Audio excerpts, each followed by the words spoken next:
अस्सलाम वालेकुम अजीज तलबा, उम्मीद है आप सब खैरियत से होंगे। आपके यूट्यूब चैनल पर खुशामदीद। आज से वीडियो लेक्चर है अंदर हम फंक्शनिंग ऑफ किडनीज को डिटेल से पढ़े हैं। किडनी जो है ये किस तरह ब्लड हो फिल्टर हर है पेशाब बनाती है और ब्लड हो फिल्ट्रेशन करने के बाद पेशाब जो है वो किन मराहल से पास होता हुआ बनता है, ये आज हम डिटेल से पढ़े हैं। असल में पेशाब जो केमिकली कंपोजिशन है उसे कंट्रोल करता है किडनी। तो उस पेशाब के अंदर जो केमिकल्स हैं उनकी कितनी कंसंट्रेशन होनी चाहिए, इस चीज को कंट्रोल जो है वो किडनीज करते हैं। तो ये 3 स्टेप्स पर मुश्तमिल प्रोसेस है। नंबर 1 है प्रेशर फिल्ट्रेशन, नंबर 2 है रीएब्जॉर्प्शन और नंबर 3 है ट्यूबुलर सेपरेशन।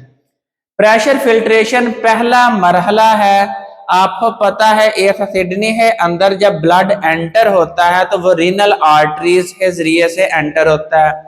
अब रीनल आर्टरी जो है वो डिवाइड होकर ब्रीथ ट्यूब्यूल्स बनाती हैं जिनका नाम है आर्टरियोल्स। अब ये जो आर्टरियोल्स हैं ये मजीद डिवाइड होकर बहुत ब्रीथ सी ब्लड वेसल्स बनाती हैं जिनका नाम है कैपिलरीज। और ये कैपिलरीज जो है इसका जाल बना हुआ होता है जिसका नाम है ग्लोमेरुलर। अब ये जो ग्लोमेरुलस है ये बोमेन कैप्सूल है, अंदर फंसा हुआ ब्लड वेसल्स का एक जाल है।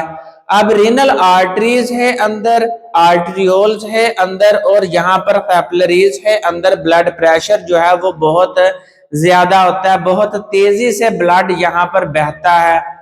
कैपिलरीज ही जो वाल होती है, दीवार जो होती है वो पोरस होती है, उसके अंदर सुराख होते हैं। तो छोटे मॉलिक्यूल्स जिन्हें अंदर ग्लूकोज, वाटर, साल्ट और यूरिया शामिल हैं, इनका मॉलिक्यूलर साइज छोटा होता है तो ये इस दीवार में मौजूद सुराख में से पास होकर बोमेन कैप्सूल है अंदर चले जाते हैं। इस तरह ब्लड जो है वो साफ हो जाता है। अब यहाँ पर बड़े सेल्स भी होते हैं, मिसाल के तौर पर यहाँ पर red blood cell, white blood cell, platelets और प्रोटीन्स भी शामिल होती हैं ब्लड है अंदर, लेकिन वो इस सुराख में से पास नहीं होती क्योंकि इनका साइज जो है वो बड़ा होता है और दीवार में जो मौजूद सुराख है उसका साइज छोटा होता है। इस वजह से ब्लड सेल्स और प्रोटीन्स जो है यहाँ पर फिल्टर नहीं हो पाती, लेकिन ग्लूकोज, अजाफी पानी, साल्ट और यूरिया जो है वो हाई ब्लड प्रेशर की वजह से यहाँ पर फिल्टर होकर बोमेन कैप्सूल में चला जाता है। इस अमल का नाम है प्रेशर फिल्ट्रेशन। प्रेशर फिल्ट्रेशन है हो जाने के बाद जो चीजें बच जाती हैं और बोमेन कैप्सूल है अंदर चली जाती हैं उन्हें हम नाम दे देते हैं ये फिल्ट्रेट है। और ब्लड साफ होने के बाद वो दोबारा वापस जो है वो रीनल वेन्स के जरिए से जिस्म की तरफ पहुंचा दिया जाता है। अब जो ब्लड एक किडनी है अंदर रीनल आर्टरी के जरिए से एंटर हुआ था उसमें ब्लड प्लाज्मा जो है वो टोटल ब्लड प्लाज्मा है 20% लाजमी जो है वो 1 सेकंड है अंदर एक किडनी है अंदर जो है वो एंटर जरूर होता है और ये पेपर में एमसीक्यू के तौर पर पूछा जाता है। जब ब्लड साफ होकर जिस्म को चला जाता है और पीछे जो फिल्ट्रेट बच जाता है, जो जिस फिल्ट्रेट ने अब पेशाब के नाम से जाने जाना है, तो उसे रीअब्जॉर्ब करवाया जाता है। उसमें जो मटेरियल होता है उसे दोबारा जज़ब करवा लिया जाता है। अब उस फिल्ट्रेट में क्या चीजें शामिल हैं? ग्लूकोज शामिल है, अजाफी पानी शामिल है, साल्ट शामिल है और यूरिया। यूरिया जो है ये नाइट्रोजनस कंपाउंड है, इसे जिस्म से निकालना बहुत जरूरी है। लेकिन इससे पिछले जो 3 कंपोनेंट हैं जिनमें ग्लूकोज, अजाफी पानी और साल्ट, इन्हें दोबारा जिस्म जज़ब करवा लेता है अपनी जरूरत के हिसाब से। तो रीअब्जॉर्प्शन में प्रॉक्सिमल ट्यूब्यूल्स, अब पहली जो बालदार हिस्सा है नेफ्रॉन है जिसका नाम है प्रॉक्सिमल कन्वोल्यूटेड ट्यूब्यूल्स, उसके अंदर ज्यादा से ज्यादा पानी को जज़ब करवा लिया जाता है और ग्लूकोज जो है ये 100% दोबारा जज़ब करवा लिया जाता है त्यों है ग्लूकोज जो है वो जिस्म है अंदर एरोबिक रिस्पायरेशन है अंदर इस्तेमाल होता है और इसे जिस्म एनर्जी हासिल करने के लिए रॉ मटेरियल है तौर पर इस्तेमाल करता है। तो 100% ग्लूकोज अमाइनो एसिड्स हो जज़ब करवा लिया जाता है और ज्यादा से ज्यादा पानी भी जो है वो प्रॉक्सिमल कन्वोल्यूटेड ट्यूब्यूल्स है अंदर जज़ब करवा लिया जाता है।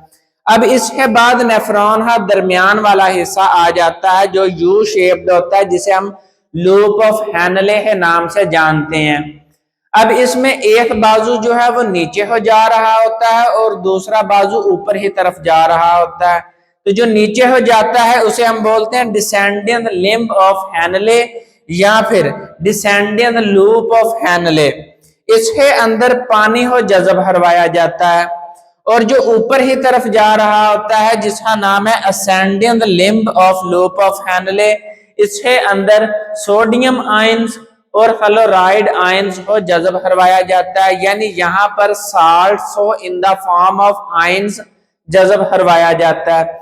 इसके बाद आखिरी बालदार हिस्सा जो है वो उसका नाम है डिस्टल कन्वोल्यूटेड ट्यूब्यूल। इसके अंदर भी पानी हो दोबारा से जज़ब करवाया जाता है।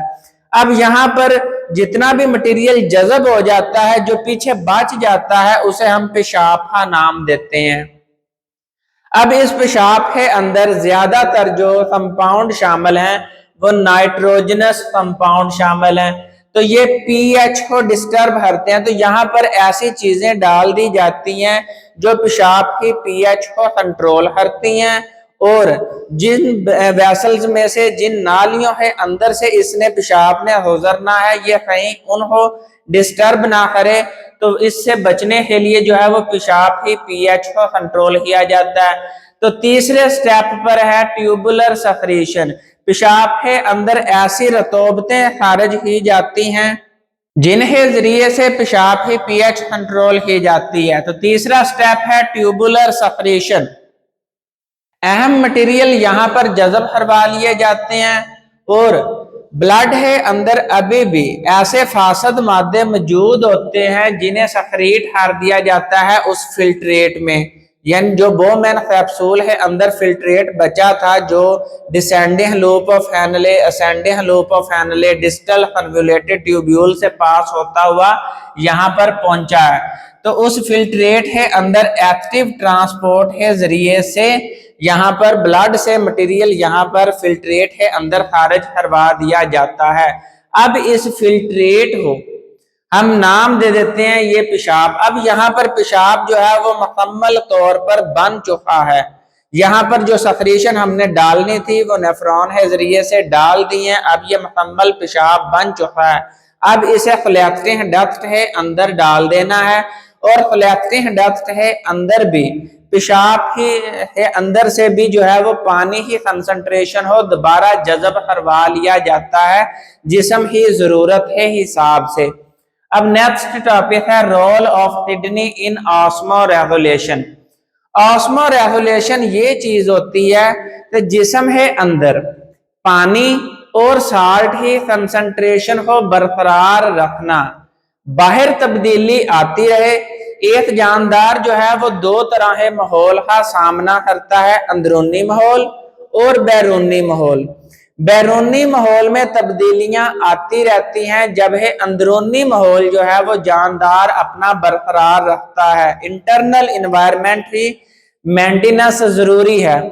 अब इंटरनल इन्वायरमेंट है अंदर, यानी जिस्म है अंदर जो है वो पानी और साल्ट की कंसंट्रेशन हो बरकरार रखना जो है वो ऑस्मो रेगुलेशन कहलाता है। अब पानी और साल्ट की कंसंट्रेशन हो बरकरार रखने में किडनी एक अहम रोल प्ले करती है। ये डाइल्यूट यूरिन भी बनाती है और ये कंसंट्रेटेड यूरिन भी बनाती है।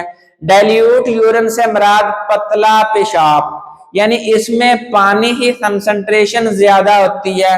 मिसाल के तौर पर सर्दियों के मौसम में आप पानी पीते हैं लेकिन जिस्म हो पानी की इतनी जरूरत नहीं होती, तो अब आप है ब्लड है अंदर, ब्लड प्लाज्मा है अंदर जो है वो पानी की कंसंट्रेशन एक लिमिट से ज्यादा है। अब किडनी ने ऑस्मो रेगुलेशन करनी है, अपने अंदर सिर्फ उतना पानी रखना है जितनी उसे जरूरत है। तो पानी जरूरत से ज्यादा होने की वजह से ज्यादा पानी जो है वो फिल्ट्रेट में चला जाएगा, यानी प्रेशर फिल्ट्रेशन के जरिए से ये पानी जो है वो ज्यादा से ज्यादा पेशाब वाले हिस्से में चला जाएगा। तो लेस रीअब्जॉर्प्शन होगी, जो पानी ही जज़ब करवाना है, यानी प्रॉक्सिमल ट्यूब्यूल है अंदर और डिसेंडिंग लिम्ब ऑफ हैनले है अंदर, जो पानी जज़ब करवाना होता है इसकी शरह कम हो जाती है, कम पानी जज़ब करवाया जाता है। इस तरह पेशाब के अंदर पानी ज्यादा होने की वजह से डाइल्यूट यूरिन आता है और इसका कलर जो है वो वाइट होता है, सफेद कलर का पेशाब आता है सर्दियों के मौसम में। नंबर 2 है कंसंट्रेटेड यूरिन, ऐसा पेशाब जिसमें फासद मादों की कंसंट्रेशन ज्यादा हो और पानी की कंसंट्रेशन कम हो, ऐसे पेशाब को हम नाम दे देते हैं ये कंसंट्रेटेड यूरिन है। गर्मियों के मौसम में पानी की जरूरत जिस्म को ज्यादा होती है, क्योंकि जिस्म से पानी जो है वो पसीने की सूरत में भी खारिज हो रहा होता है और पेशाब के जरिए से फासद मादे भी जिस्म से निकालना जरूरी है, तो इसलिए वहां पर भी पानी की जरूरत होती है। तो गर्मियों के मौसम में इसीलिए कहा जाता है ज्यादा से ज्यादा पानी पिए। अब ऑस्मो रेगुलेशन मेंटेन करनी है, अपने जिस्म के अंदर साल्ट और वाटर के कंसंट्रेशन को बरकरार रखना है, तो इसलिए ब्लड के अंदर जो है वो पानी की कंसंट्रेशन कम होती है, तो फिर फिल्ट्रेशन के जरिए से भी कम पानी जो है वो पेशाब का हिस्सा बनता है और जो पानी पेशाब का हिस्सा बनता है उसे भी दोबारा जज़ब करवा लिया जाता है, यहाँ पर रीअब्जॉर्प्शन ज्यादा हो जाती है। तो इस तरह पेशाब के अंदर फासद मादे ज्यादा होते हैं और पानी की कंसंट्रेशन कम होती है, तो यहाँ पर अब कंसंट्रेटेड यूरिन ही फॉर्मेशन होती है। तो गर्मियों में ज्यादातर जो है वो कंसंट्रेटेड यूरिन आता है।